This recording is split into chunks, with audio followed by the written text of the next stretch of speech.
Matanya, Dedi melihat Wulan menduduki dadanya. Saat itu Wulan mengenakan baju putih, dan setengah wajahnya hancur. Darah dari wajah Wulan yang terkikis sehingga rusak itu menetes ke wajah Dedi. Mata Wulan berwarna putih dan wajahnya terlihat pucat.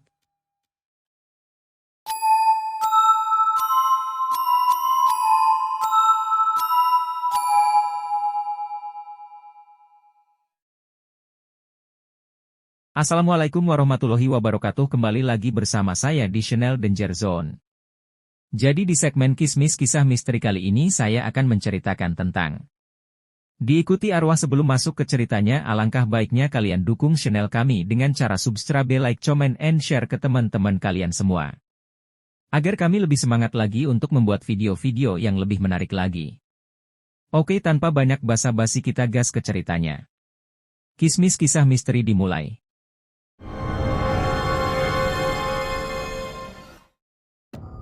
Cerita horor ini dikisahkan oleh salah satu teman yang bernama Dedi. Dedi adalah pemuda 25 tahun yang sudah 2 tahun ini hijrah ke Jakarta dari kampung halamannya di Sumedang. Kebetulan orang tua Dedi pindah rumah. Walaupun begitu, setiap lebaran atau ada waktu libur, Dedi selalu menyempatkan pulang untuk mengunjungi neneknya di Sumedang. Tetapi sudah sekitar 5 bulan belakangan ini Dedi menderita penyakit punggung. Punggung Dedi terasa sangat pegal sekali. Awalnya ia anggap itu hanya karena salah posisi tidur, tetapi tidak hilang-hilang. Dedi pun bersama kekasihnya sudah memeriksakan diri ke dokter. Tetapi dokter hanya memberikannya vitamin dan obat penghilang rasa sakit saja. Hasilnya, tetap saja tidak menghilangkan pegal di pundaknya. Dedi pun mulai merasa putus asa, dan memilih untuk mengabaikan penyakit itu. Sampai suatu ketika, saat Dedi sedang mengadakan meeting untuk pekerjaannya, ia bertemu dengan seorang teman lamanya. Saat pertama bertemu, teman lama Dedi ini cukup kaget begitu melihat Dedi. Dedi pun memakluminya, mungkin karena sudah lama tidak bertemu. Tetapi Dedi sangat terkejut ketika teman lamanya itu mengatakan ia tahu jika Dedi sedang menderita sakit di punggungnya. Dedi pun menanyakannya lebih lanjut, tetapi temannya menolak dan mengundang Dedi untuk mendatangi seorang kenalan dari temannya itu, agar bisa diketahui penyebab sakitnya tersebut. Dedi pun mengiyakan, dan mereka pun membuat janji untuk bertemu lagi 2 hari kemudian. Singkat cerita, mereka pun bertemu 2 hari kemudian. Setelah bertemu, Dedi dan temannya sepakat untuk mengunjungi rumah kenalan temannya di daerah Sawangan, Bogor. Begitu sampai, Dedi sedikit terkejut karena ternyata kenalan temannya sudah sepuh. Dedi pun mengutarakan perihal penyakit yang sudah ia derita hampir 1 tahun lamanya itu kepada laki-laki sepuh tersebut. Si kakek hanya tersenyum dan berkata, ada seseorang yang tidak rela berpisah denganmu, nak. Dedi pun menanyakan identitas orang itu, tetapi kakek itu hanya menjawab, sebaiknya kamu pulang, kunjungi dia dan doakan. Insya Allah dia akan tenang. Kakek itu pun lalu terdiam. Sampai Dedi dan temannya permisi pulang, kakek itu tidak mengatakan apa-apa lagi. Ketika sampai di rumah, Dedi termenung sendiri di kamarnya dan terpikir akan perkataan kakek tersebut. Kira-kira siapakah orang itu, orang yang katanya tak ingin pisah darinya itu? Ketika Dedi sedang melamun, tiba-tiba saja rak bukunya mendadak roboh. Buku dan kertas-kertas pun berserakan. Ketika Dedi membereskan kertas itu, Dedi menemukan secarik surat yang menjawab segala pertanyaan Dedi. Surat itu dikirimkan oleh teman kecilnya yang bernama Wulan, saat Dedi pindah ke Jakarta. Wulan terlihat sangat sedih, dan mereka masih saling menulis surat pada bulan-bulan awal kepindahan Dedi.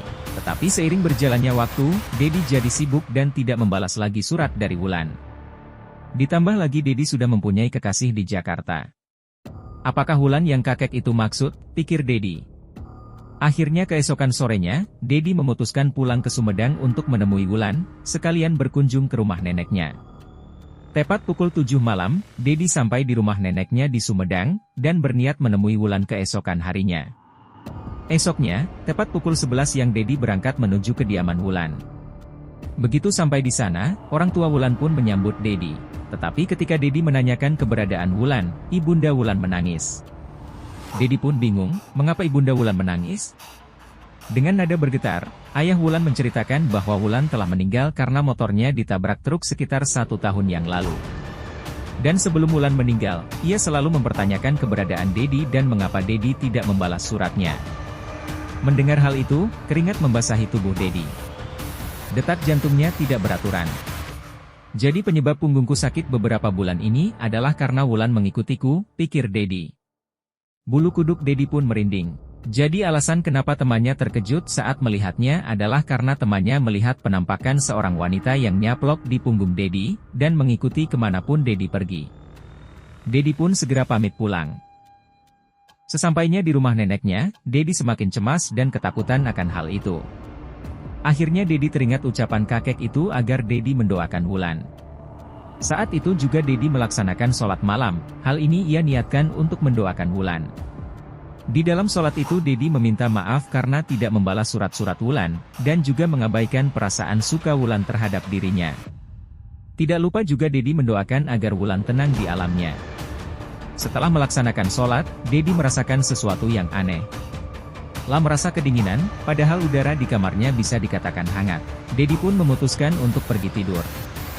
Tetapi baru saja tertidur 1 jam, antara sadar dan tidak sadar, Dedi merasa tubuhnya tidak bisa digerakkan. Begitu Dedi membuka matanya, Dedi melihat Wulan menduduki dadanya. Saat itu Wulan mengenakan baju putih, dan setengah wajahnya hancur. Darah dari wajah Wulan yang terkikis sehingga rusak itu menetes ke wajah Dedi. Mata Wulan berwarna putih dan wajahnya terlihat pucat. Perlahan-lahan tangan Wulan yang beberapa jarinya sudah tanggal dan berlumuran darah itu mengusap wajah Dedi. Mata Dedi melotot, jantungnya seakan terhenti. Tetapi Dedi tidak bisa menggerakkan tubuhnya sama sekali. Bahkan untuk membuka mulut saja Dedi tidak mampu. Di dalam hati, Dedi terus membaca ayat-ayat suci Al-Quran, sementara arwah Wulan masih mendudukinya sambil mengusap-usap wajahnya. Sampai akhirnya Dedi pun tertidur di dalam ketakutannya. Tepat pukul 4.25, adzan subuh membangunkannya. Ketika terbangun, Dedi masih merasa ketakutan. Tetapi rasa pegal di pundak Dedi tiba-tiba menghilang. Perasaannya pun jauh lebih baik dari sebelumnya. Sadar mungkin saja Wulan sudah pergi dan tidak mengikutinya lagi. Sebelum pulang ke Jakarta, Dedi menyempatkan berziarah ke makam Wulan, sahabatnya semenjak kecil itu.